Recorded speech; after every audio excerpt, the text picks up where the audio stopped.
you know what it is. Welcome back to another edition of According to Kaz and Queen. And as always, I am Kaz. And I'm Queen. And this is this little podcast of ours. These are conversations that take place between a husband and wife in the privacy of our own home, right here in this very spot that you're seeing us in right now, that we share with you guys. Sometimes to make you laugh, sometimes to make you think, to be introspective, but as always, to open the lines of communication up between men and women. As always, we are on all streaming services. All right, make sure you check us out everywhere that you stream podcasts, and make sure that you check us out on Black with No Chaser Radio. All you got to do is download the Black with No Chaser Radio app. Check us out there. It's a lot of great podcasts over there as well. You can check us out on all social media platforms. All right, we are on Facebook at Kaz and Queen. We're on Instagram at Kaz and Queen, TikTok at Kaz and Queen, Twitter at Kaz and Queen. You see the pattern that is there. You put in Kaz and Queen, it's going to pop up on all of those social media platforms. Make sure that you're following us, and make sure that you share our socials with other people. And of course, if you want to see our bright, shiny faces, you can check us out right here on YouTube every Tuesday, 7 p.m. right here. It will premiere. You can join us in. You can leave your questions or comments in real time as we are going through the show. We appreciate it. You can subscribe by bam, right there. All right, go to their YouTube page. It's Brad Kamikaze Franklin. All right, youtube.com/Brad Kamikaze Franklin. All right, youtube.com/Brad Kamikaze Franklin. It's Kamikaze. All right, go to that page.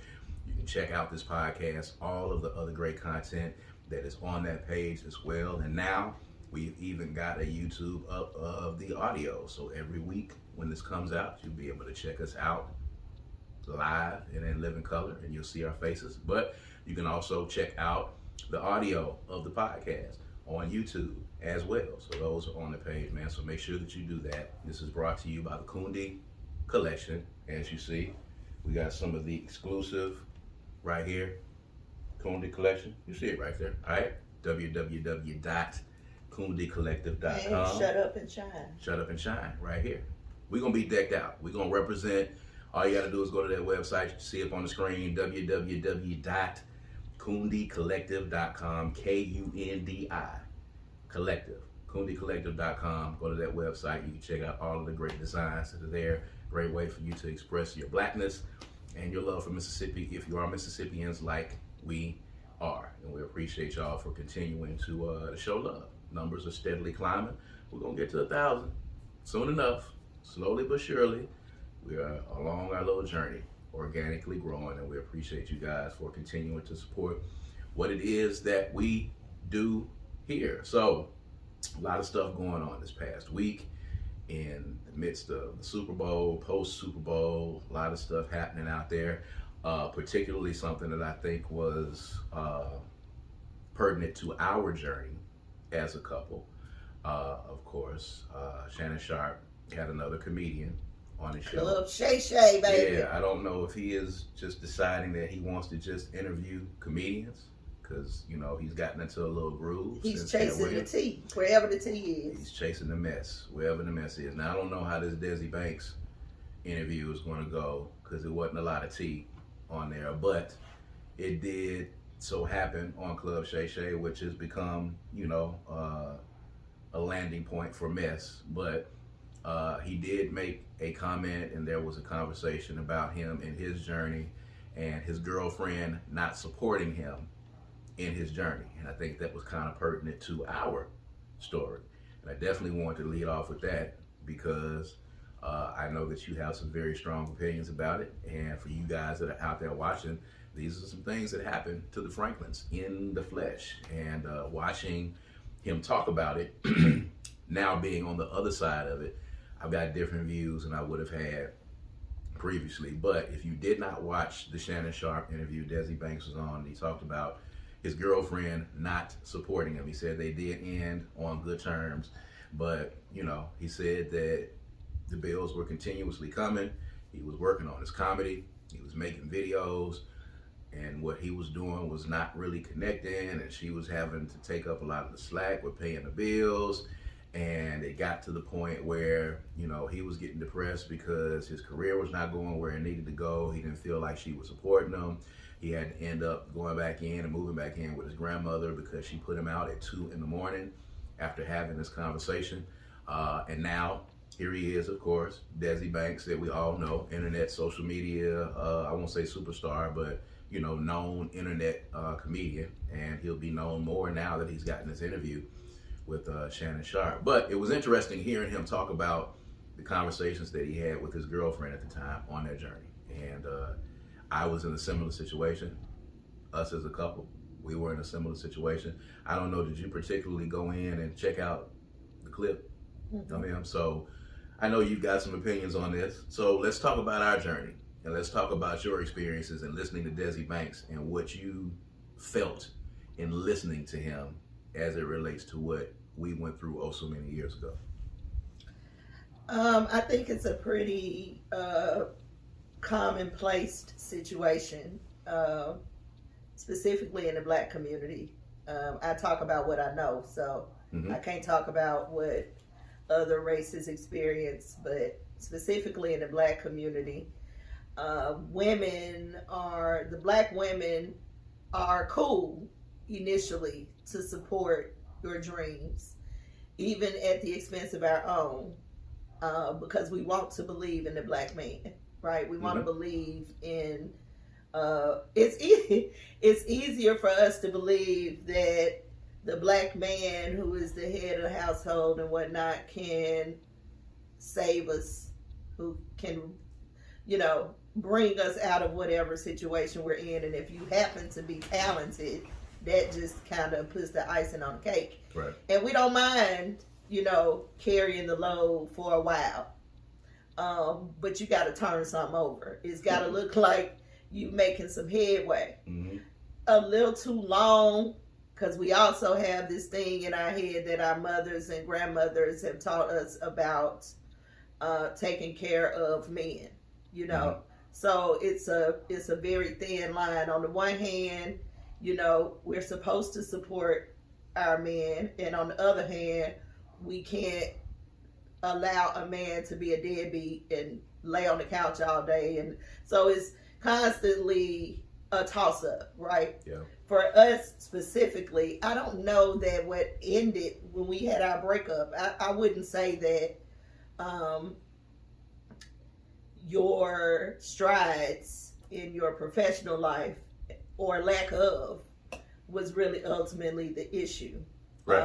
That wasn't our issue. I did have difficulty. I did have times where I was like, nigga, like, come on, man. Right. I was in a good enough financial state to where I wasn't missing anything, and the bills was getting covered, and, you know, he kicked in where he could kick in. But I dove so hard into the belief that things were going to be better through this rap thing.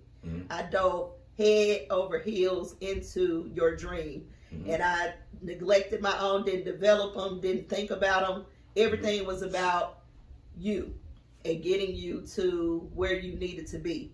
Getting you the label maker to make the CD players, to, you know, being okay with you being out every night or every other night, or, you know, you leaving here with nothing and coming back with $20 to put gas in the car, you know, just from selling CDs. So that was okay for a while. It got old.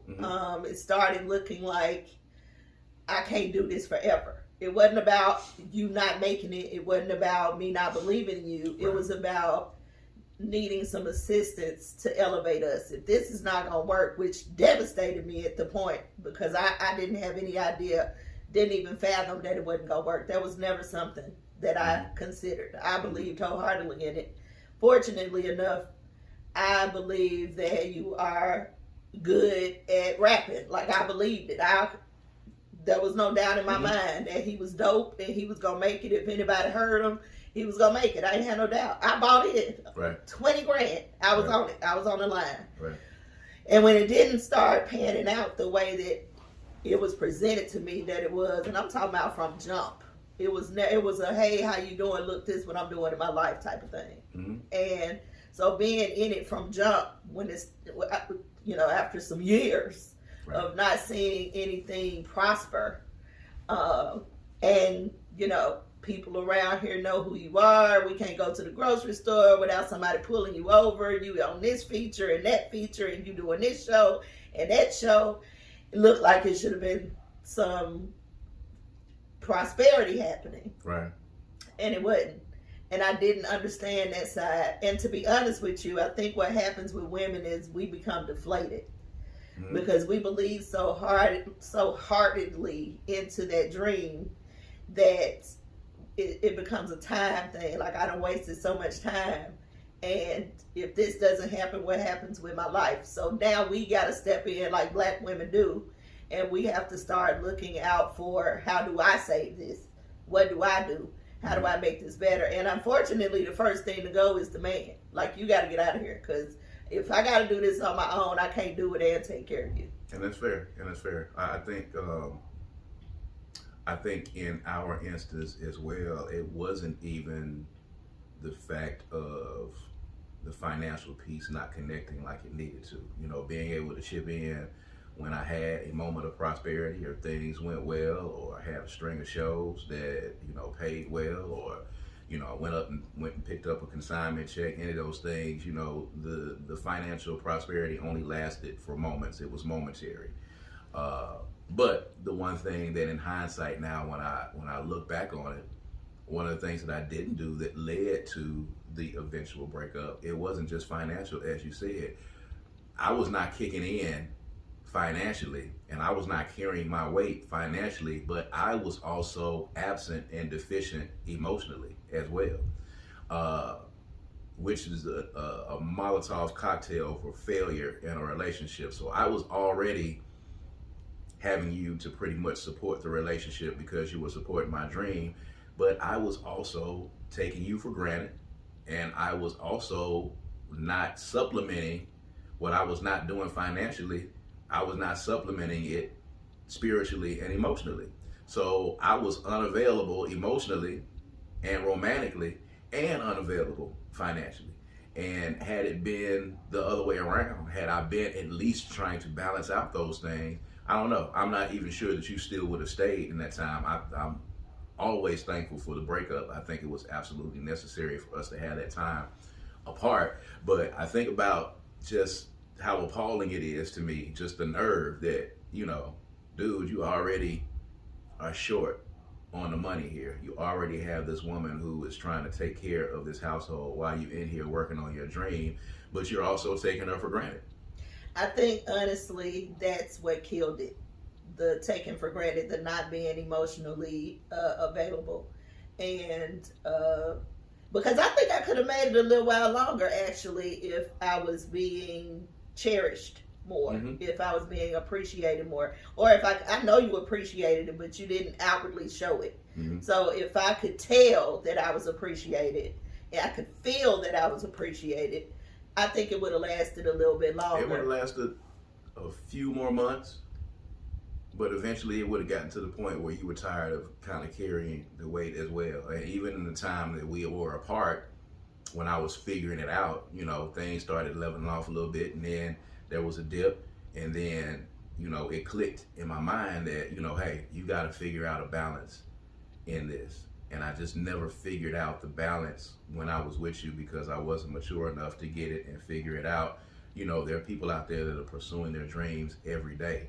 And I hear a lot of men say, my girlfriend didn't support me, or my woman didn't support me. But you got to understand, fellas, that, the light bill is going to come every month. Gas bill is going to come every month. If you got kids, childcare issues are going to come every month. Those bills don't stop. Those things don't stop coming. And if you're in this situation and you have someone that's already trying to support you in what it is and what you're doing, you got to figure out a healthy median. And, I saw a lot of people saying, well, Desi could have went and got a job. I don't think that there was an instance where he said he really wasn't working a job. I think he just said that his money wasn't connecting like it was. I can say that having the conversation with your woman, because there's so many men these days that say that women are emotionally unavailable for them and you can't vent to a woman. And I really feel sorry for a lot of you guys who are in that position, because that's not my experience at all, and not my experience with my wife. But to hear him say that, you know, at 2 a.m. one day they were having this conversation and he was telling her how he was feeling and how depressed he was and how he was trying to do this, that, and the other. And she basically told him to go to sleep. Well, I'm gonna tell you something. By the time that conversation happened, She was tired. she was done. Yeah. She had already processed, felt the emotion, had the heartbreak, and all of that before she. Mm-hmm. By the time she told him to get out and meant it, she was ready to move on. Mm-hmm. Because she had already worked that thing out. It probably had been months, maybe even a year or so before she even broached the subject with him. Because I don't. Now that we're on this conversation, I want to say this to men who are out there with wives or women who are supporting their dreams. What y'all don't understand happens, or maybe don't understand that happens, is that when we go in headstrong into your dream and we are standing 10 toes down with you on this dream, it is now ours. It is our dream, right? Mm-hmm. So what happens when it doesn't come to fruition the way you say it's going to come, we believe in you wholeheartedly. Right. When it doesn't come the way you say it does, lots of things happen. That's not just about finances. One of the things that happened is we began to slowly not believe in you, to slowly lose faith in all your promises and your ability to get things done, which eventually starts to lead to trust issues, starts to lead to resentment. It starts to lead to, you know, I can do better than this. All these things start happening that women have to process, and a lot of them do it without you being participatory in their processing. Right. So one day you wake up and it seems like she's just suddenly putting you out, but actually she's had this whole process that she's gone through. Mm-hmm. And if you don't, what saved us was the breakup, because he didn't have a chance to figure out what was going wrong. He couldn't even hear me. He could not hear what I was saying. He had, his tunnel vision was so profoundly, like it was profound. Like it was. The focus was solely on the music. And that's it. Yeah. Breathed, ate, shit, everything, music, rapping, you know, all of that. And I loved it for a while. It was great. It was inspiring actually for a while. And I felt like I was investing. You know, I was investing into his career. But when things weren't happening, and then I started seeing this depressed version of him, I didn't know what to do with that, because I didn't want any parts of that. I didn't have it. The person that I fell in love with was not that. So I had no way of knowing what to do with it. Plus, what I understood about emotion and processing emotion, he was resistant to. So I couldn't even help. I had to just be there. So you in this environment where the energy is draining, you don't know what to do, you cannot help, the finances aren't there, your trust level is depleting, your faith in him is depleting, everything's just kind of going to shit, you know? So she is having, I think that you know, when you have this dream, it seems like it's all about you and what you want. But when you're with a woman who is participating in your dream and supporting your dream, it's not just about you. It's not singularly you. It's a y'all thing. Like every time you turn that camera on to make a video, that's about y'all. It ain't about you. Right. So, you know, a lot of things happen when the dream don't go the way you want it to. While she understands probably that it's difficult for you, don't dismiss the fact that she has her own stuff and her own processing to do about you and your dream. Yeah.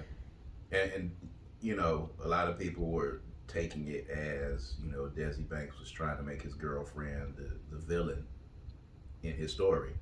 And I don't think that was the case. I didn't get, you know, bitterness from him. I got that he was just kind of talking about something that happened with him at that time. And again, he said that they split up on good terms. And everybody was like, well, look at you now. Look at you now. You can drive by our house in a different car every day. You a millionaire now and all of this. And the one thing that you got to understand, Desi Banks' story is probably 2% of the stories that exist out there.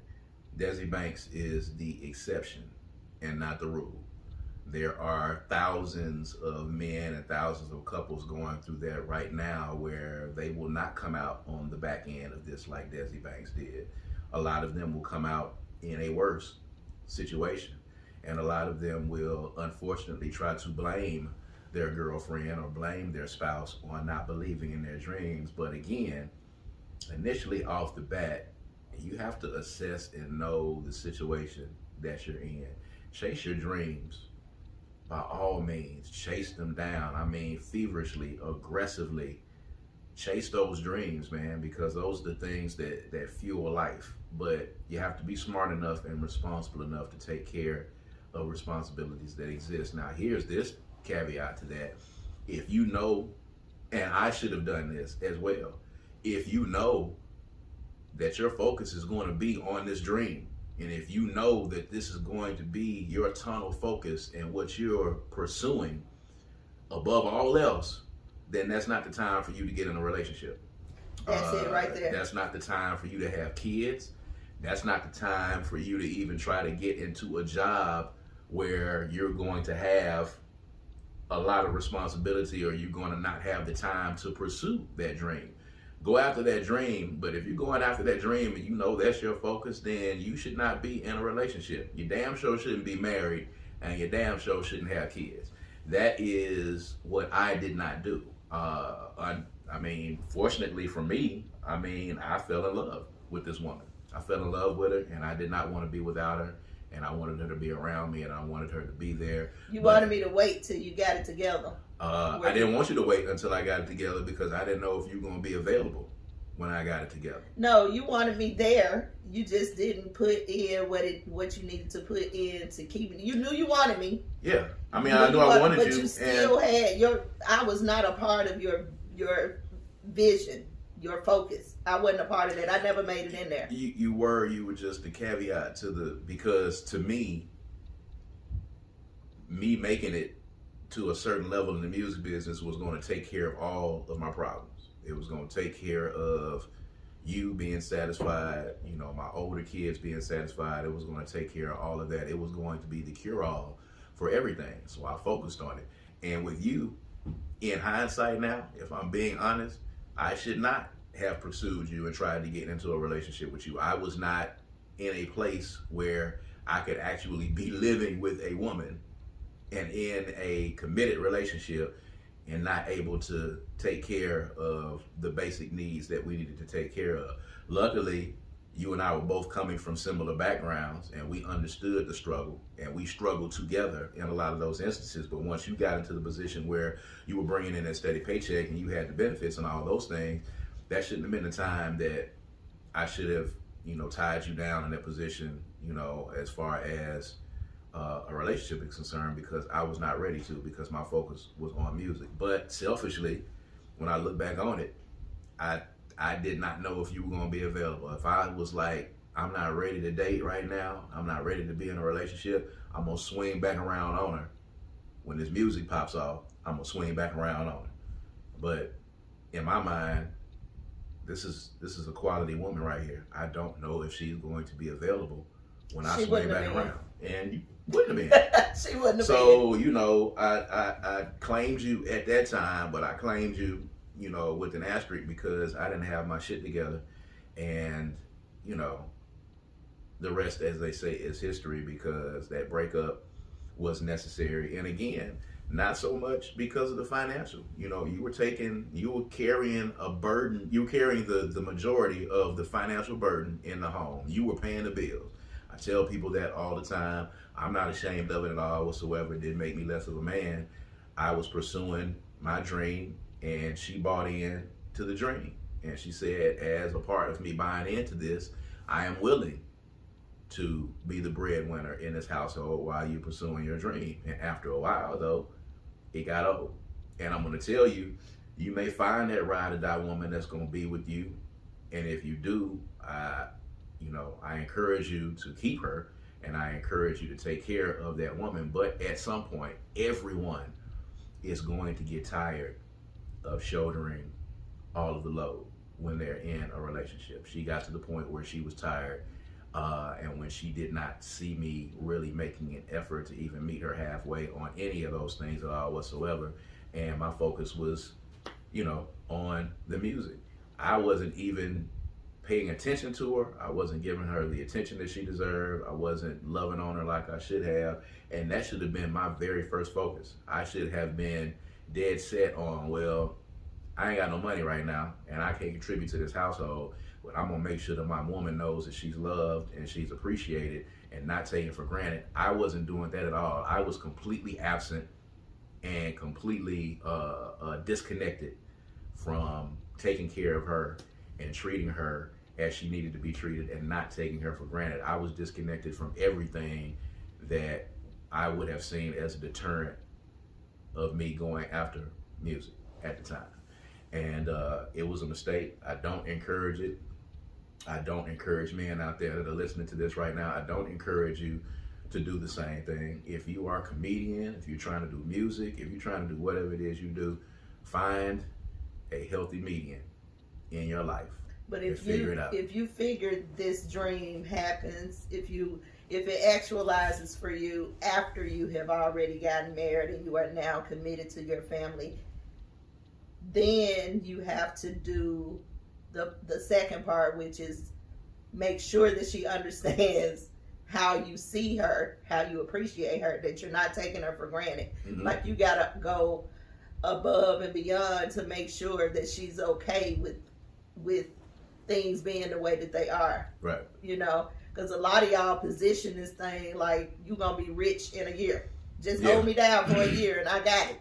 And if you're young and haven't experienced the world or haven't been in a relationship with a musician or a comedian or somebody, some sort of starving artist, if you haven't experienced that before, they literally believe you are going to be rich in a year. They literally believe that. Mm-hmm. We literally believe that. Mm-hmm. Fortunately enough for me, this was not my first musician who was trying to make it. So I was used to that. That was not a thing for me. I've dated quite a few musicians or quite a few people who were starving artists or striving artists, whatever that word is. But so I had no problem with holding it down. But I am not going to hold it down and not get what I need. Like, that's not going to happen. If the only thing I need from you is to pay attention to me and to keep my energy unavailable, then that's all I need, and you can't do that. I don't know what we're supposed to do with this. Yeah, have the temerity and have the maturity to know that if I am pursuing this, then we need to pause this, or we need to stop, or we need to figure something out until I figure out what I'm going to do with this thing that I'm pursuing. Don't purposely drag somebody else into your dream and make them a supporting cast member in your movie without making sure that you have a conversation with them, because this is your dream and this is your pursuit. It's yours singularly, and if you are going to be pursuing it doggedly to where you're not focusing on anything else, then no, you should not drag someone else into that. But if you do, man, just, my advice to you guys is to just find a healthy median and find a healthy balance. Not just for your relationship, but also for that dream that you're pursuing. Also for that profession. Also for whatever it is that you're doing out there and that you're trying to get to, whatever goal you're trying to reach. Because again, I can tell you from experience, when you don't have any money and you're broke and you're pursuing a dream, you're going to make very, very bad decisions, because you're going to be making decisions based upon what is going to be financially expedient for you. Desperation. And you're going to make decisions out of desperation. And that can be as detrimental to your career as it can be detrimental to a relationship. You can screw up your chance to make it in that dream and in that career because you're making a decision based upon the fact that you are desperate, you are broke, and you got a woman and you got kids at home that are looking at you to provide for them, and you're trying to put some money in your pocket really fast because you need it. You're going to make very bad decisions. I made so many horrible decisions based upon the fact that I was broke and I needed to put money in my pocket. Things right now to this day that I regret doing, people that I regret partnering with, events that I regret throwing, things that I regret doing all the way across the board because I was doing them because there was, you know, a girlfriend at one time or even a wife at home and bills had to be paid. But I had to make very bad decisions based upon desperation. And those decisions never go well. You're able to make better decisions when you know that your basic needs at your home are taken care of. You're able to make way better decisions because then you can make decisions based upon really what's good for you as opposed to what's good for you right now. And I can guarantee you professionally, that is the best thing to do. People will take advantage of you. There's so many artists that are out there right now who were taken advantage of by labels and predatory people because they were coming from impoverished conditions. They're coming from bad conditions. They're coming from broken homes. They're coming from poor neighborhoods, and they get a lot of money shoved in their face, and they're making decisions on these deals based upon the fact that I'm broke, and this is going to be the opportunity for me to put some money in my pocket. So don't do it at the end of the day, man. You know, again, Desi Banks is the exception to the rule. Not everybody who pursues this comedy thing online is going to make it. Not everybody is, and not everybody's going to make it to the level of Desi Banks or Cat Williams or Monique or whoever it is on the comedian side. Everyone is not going to make it to that level. So then what do you do at that point? Do you make your girlfriend or your wife the villain in your story? Or do you take some culpability and some accountability for you being able to take care of yourself at the end of the day? And I think that's the most important thing. But it brought up a lot of memories, you know, listening to him. I never at once thought that you didn't support me. That was never a thing.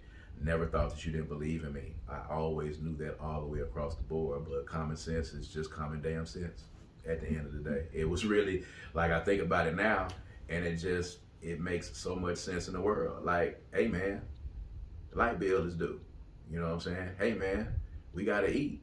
Hey man, we gotta put gas in these vehicles. You know, and you were footing all of that because I was pursuing that dream and didn't even have the temerity in my head to say, okay, I need to figure out how to at least take her out and romance her, or get her some flowers and do this and show my appreciation and make her feel. You were paying all the bills and not being appreciated for paying all the bills. It was almost like I expected you to be there and it's your job to foot these bills because I am eventually going to make millions of dollars at this music. So you should be happy to do these things. And I don't think that that's the case with Desi Banks, but you know, wisdom and experience and living life makes you a lot smarter and a lot wiser. And I'm a lot wiser for that. So watching that was kind of a different thing. Anyway, as we switch gears here, we got to talk about Beyonce again. It seems like we've talked about her a lot on this podcast in the past few weeks, but Beyonce dropped 2 country singles, Texas Hold'em and 16 Carriages, on the night of the Super Bowl, right after Usher's performance, almost as if to say, let me snatch some of this pub from you that's going on out here. She dropped 2 records, dropped 2 country records, and since she has dropped it, of course, there's a bevy of new black country fans, people that have never listened to country before in their life, first of all, because Beyonce is doing it. But at the same time, her song has been rejected from several country stations who have said that they are not going to play that record. Although it is a country record, you have heard those records. If you haven't been somewhere under a rock, make sure you go listen to those 2 records. They are country songs. They sound like traditional country songs. They sound as country as anything else that you would hear on country radio stations right now. And there are a couple of radio stations who are refusing to play that record. We know why that is. We're going to talk about that in a second. Let's not be oblivious and let's not be stupid and naive to the reason. We know why that's not. But I got to talk about Bo Duke. Bo Duke, who just years ago could not get arrested in Hollywood for anything. He could not get picked for anything. He was not working at all. Career was basically in the toilet. Had not been on anything, and he has said this himself Tyler Perry saved this man, plucked this man from somewhere, gave him an audition, and he ended up being a part of a show in which he became one of the focal points of the show and got, I don't know, how many seasons was that show? 3 or 4. 3 or 4 seasons? I don't know. It was a few. It was quite a few. He got a steady check being the patriarch of this family. The have and the have-nots. The have and the have-nots. Tyler Perry got this man a check. Basically, you know, as black folks are, being very forgiving. Come on in. We're going to give you a job when none of your counterparts will give you a job. And this man, of course, had the gumption to get in an interview with someone, and he alluded to Beyonce doing country as a dog coming in trying to piss on somebody's territory or something. I don't know about He said that, you know, the lefties always come in and try to mark their territory. Well, we know what they meant by lefties. I was disgusted with It was disgusting. Because, you know, here's the thing. They said lefties, but that's not what you meant. Because there are white country artists that are on the left that are getting played on country stations. Lefties in this sense was black folk. Black folk are always trying to take something over. It is alluding to this thing that white folks try to use all the time, that, you know, black folks are trying to take this over. Latinos and immigrants are trying to take this over. They always allude to it as if there's some type of plague coming to cast a cloud on whatever it is that they have created. And the fact that a black person and black people have invented country music and invented most of the forms of popular music that we enjoy today, the fact that white people believe that black people are trying to take over, or the lefties are trying to take that over, is disgusting at the end of the day. Well, we know that country music is the sibling of the blues. It is. So let's just be real clear here. Yes, we ain't absolutely. taking nothing from you. We are reclaiming something you took from us. And that's exactly what and Beyonce I'm was saying. sick of y'all with this crap. And mostly, I think I'm a little miffed with black folks behind this because, and I don't like to talk about black folks publicly, but we will today. I'm a little miffed because we openly, lovingly, arms wide open, except white folks in hip hop. Mm-hmm. Hip hop is the blackest. There are a few people who have some issues with it and have some problems with it. It's pockets, but not nearly as much as them. I want to say that. I don't want to say it's a blanket. The pockets are so minimal that they don't affect anything.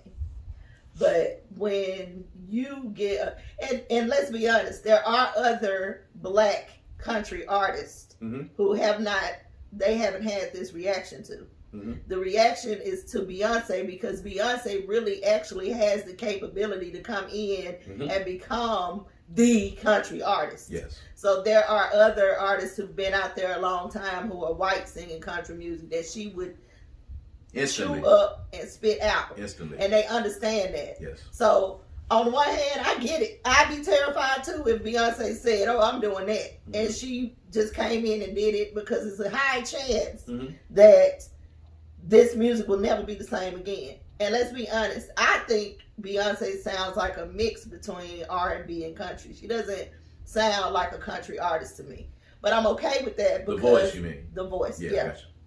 I'm okay with that because I think that this happens. Like we talked last week about hip hop and rap music kind of just changing a little bit to where now the younger people are listening to the beats as opposed to us listening to the lyrics. Music grows. It grows up just like we grow up, or it changes and it flows, you know? So I can see very easily where now we have a whole division of country music that sounds more soulful or more black. You know, we like to run and do all that kind of stuff with our voices. That's what I mean by sounding black. So if Beyonce comes into country music, it is going to change the basic sound of country music because the Beehive, if adjacent Beehivers or people who don't like Beyonce never listen to her doing a country song, the Beehive itself is enough for her to make a huge impact. Just alone. Just people that just love Beyonce buying this album is gonna change everything. And it's going to chart on the country charts, and there's nothing they're going to be able to do. Even the radio stations that don't play her are not going to be able to stop her from charting. And that's her aim. I didn't realize now when people are breaking down this Renaissance deal that she's doing, you know, how that first record was kind of a house and a disco record, and this is Act 2, and this is going to be country, and I think they're saying that she's going to be doing a rock album next. Chad. You know, and I'd love to see her do a hip hop record. I actually felt like when she first put out Renaissance, I was like, what is she doing? But it didn't really take me too fast because I listened to it and I liked it. You know, so I'm sure the same thing's gonna happen. I don't particularly like automatically. I didn't particularly like 16 Carriages. Is that it? 16 Carriages, yeah. The Texas Hold'em got me right off top, but the 16 Carriages was a little. It'll take more listens, which I don't mind listening to it, but it's definitely, you can tell Beyonce doing another genre of music, and I appreciate it. I just love the fact that she's like, y'all compare me to Taylor Swift. I'm way doper than her on so many levels. Okay, let me show you. I don't even particularly think she was trying to steal Usher's shine as much as she was saying, I know all of y'all who don't usually listen to me are watching the Super Bowl. So let me put this on right now while I got a captive audience. I'm going to do it all at one time. We know that she is a visionary and she sees things way down the road before most of us see them. So all we got to do is just flow with it and go with it. You know, you can't, her genius is immeasurable. You can't, I don't care who you are, what you feel about her, how you can rationalize, you know, hating on her. You cannot dismiss the fact that when she hit, she hit. That's just it. It is. I concur. At the end of the day, you know, Nelly did a country album. Nobody really said anything. Darius Rucker does country. We got Chapel Hart that is from Mississippi that's starting to get some burn. There's 3 black sisters that are doing country music. K. Michelle. K. Michelle attempted. And she's good. She's good. It was okay. I don't think it was accepted or caused the same stir that Beyonce's sure. is. None of them will. Who's going to cause the same stir as Beyonce? That's going to be a point of contention for her at some point, I'm pretty she's sure. She's already spoken about it and said she's a Beyonce fan and she's loving it and she don't have no problem with it. Yeah, because nobody wants a problem with Beyonce. Beyonce is literally the biggest artist on the planet. I'd say maybe give or take with Bad Bunny. And Taylor Swift in there someplace, Rihanna. Beyonce right now culturally is probably spanning across a lot of different continents. But I think at the end of the day, this again is just, you know, country music, which is run mostly by white conservative men and listened to by people who are on the right side of the aisle. You know, this is an attempt to gatekeep. And a lot of people say, hey, well, we should gatekeep hip hop in the same fashion. And, you know, there could be an argument for that. We allowed Post Malone to come in to the hip hop genre. And then once he got in and he got famous, he turned around and picked up his acoustic guitar and started doing country and started doing rock music. We let Pink come in on the R&B realm. We let Miley Cyrus come in, do the very same thing. We've let several people come in and invite them, quote unquote, to the barbecue, the mythical barbecue. We invite them in. Machine Gun Kelly comes in, is a rapper, and next thing you know, he's got an entire rock album out at the same time. And, you know, you could say, well, they're trying to span genres just like Beyonce is. Well, no, they're trying to get acceptance from the cool crowd because black folks influence culture. We influence culture. We influence what's popular. We are the most copied and the most studied and the most duplicated culture of folks that exist on the planet. And every time we do something, someone is going to try to usurp it and take from it. And Beyonce is reclaiming what we already invented, and now people are mad. And now they're making it seem as if there's some type of plague amongst us where people are coming to the lefties, aka black folk, are coming to take over country music.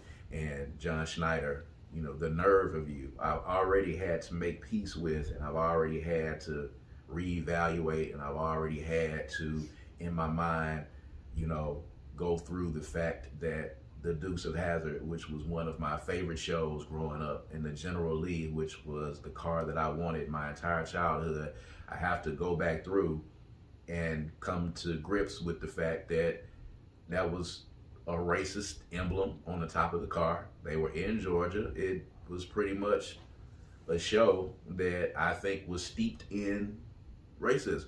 The Dukes of Hazzard. Dukes, Hazzard, they were in the General Lee, Confederate flag, and I watched it every Friday. Boss Hogg looked like a plantation owner. Boss Hogg looked like a plantation owner, and it was very rarely any black people on the show on top of that, and I fucking loved that show. Bo and Luke Duke was the two coolest motherfuckers I thought in the whole world. Cousin Cooter, Uncle whatever his name was, Daisy Duke. Their name, black folk made a rap song called Daisy Dukes. After Daisy Duke, we loved Dukes of Hazzard. We were part of the reason why that show was popular. And then for you, John Schneider, who has not done any sensible work, tried to be a country artist yourself. Aside from all of that, Tyler Perry, a black man, is responsible for you even being interviewed about Beyonce. Like, nobody would care at all about your opinion. Nobody even cared when you did your country album. Nobody cared. It's the wildest thing. Shame on you, Bo Duke. Shame on you. I would say Uncle Jesse would be very, very disgusted with you and disappointed, but Uncle Jesse was probably a racist too. He was probably the bigger racist of all of y'all at the end of the day. So who knows? It was a fictional show, so I won't get too much into that. But, you know, it's just terrible how, you know, you meet your heroes or people's legacies can really change over the course of decades when you get older and you learn things. It's kind of crazy how that happens. White folks use black folks all the time. I'm just kind of sick of that. Yeah. You know, he used Tyler Perry to get him back to where he needed to be able to be outwardly racist. And then to just kind of, you know, I don't know, I'm just kind of sick of it. I wish that there was some inkling of this thing that they have, that this belongs to me, even though it doesn't. I wish we kind of had that too, but that's just not who we are as a people. Yeah, we are a very forgiving people. Yeah, we're steeped in love at the core. Yes, and that, I think, separates us from a lot of folk. We are very forgiving and we're very loving, and we're not gatekeepers, because we could have gatekeeped hip-hop and we didn't. We allowed everyone to come in. If you good, we allow you to come in. There was never a black radio station that said we're not going to play Eminem. There was never a black radio station that said we're not going to play the Beastie Boys. There's never a black radio station that said that we're not going to play Iggy Azalea. As awful as it was, they would play it. If it was good, we would play it. And then for you to turn around and say we're not going to play this Beyonce country song, it took Billy Ray Cyrus getting on Old Town Road. Yep. For them to play it. They wasn't going to play it at first. It got so popular, got so big, got so huge. All he had to do was go and get Billy Ray Cyrus and put him on a song, and then y'all played it. Which basically is saying once you went and got this white guy and put him on your record, that validated it for us. So now we're going to go ahead and play it. And I don't know if he had to make phone calls to make that happen or not, but, you know, maybe we should start gatekeeping at our radio stations in the same fashion. We'd be remiss not to mention that T-Pain has been writing country songs for years, and realized that he wasn't getting the play or the credit for his songs because he's a black man. He said he didn't want to get his name on the credits because of how racist country music is. But they were at first. He was at first, but he took the credit off because, and there was something he said about the songs doing better. Mm-hmm. So once his name was off, people started buying these songs. Mm-hmm. But when his name was on there, some sort of way, it wasn't validly country. Although the songs were good, and after he took his name off, they were, you know, people started dealing with him and listening to him once his name wasn't there. It's ridiculous. It is ridiculous at the end of the day. Y'all want to use us, but you don't want to give credit. It's like Tachina Arnold said on The Neighborhood, y'all want our rhythm, but you don't want our blues. Come on now.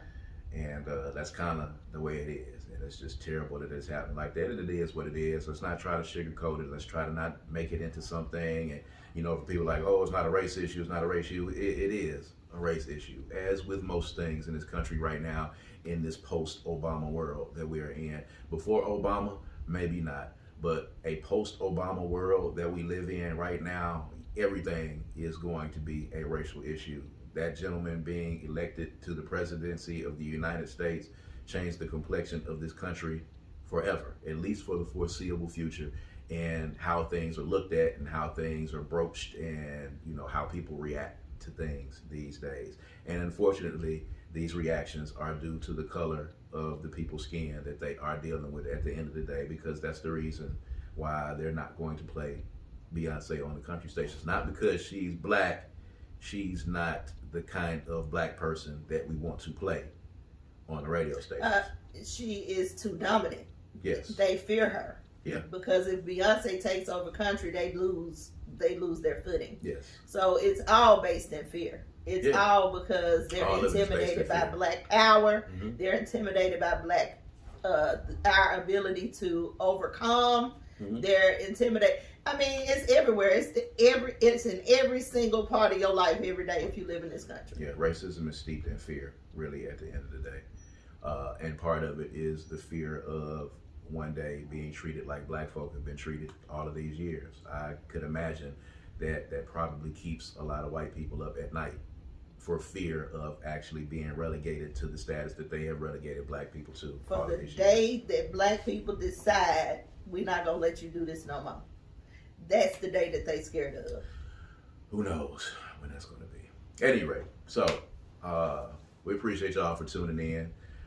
Thank y'all again, of course. As always, make sure you check us out on all streaming services. Make sure you check us out on Black with No Chaser Radio. Make sure you subscribe to the YouTube channel, youtube.com/Brad Kamikaze Franklin. And if you have any questions, or if you have anything that you want us to talk about on this podcast, email us at kazandqueen@gmail.com. It's real simple. kazandqueen@gmail.com. If you got something going on in your marriage, your relationship, you want to get our opinion on it, you want something, you got a movie you want us to review, any of those things, man, just holler at us. And we love to create the content for you. But at any rate, of course, again, I am Kamikaze Kaz. And I'm Queen. And this has been, I got caught up there a little bit. This has been According to Kaz and Queen. We're going to holler at you guys next week. All right, peace out. Peace.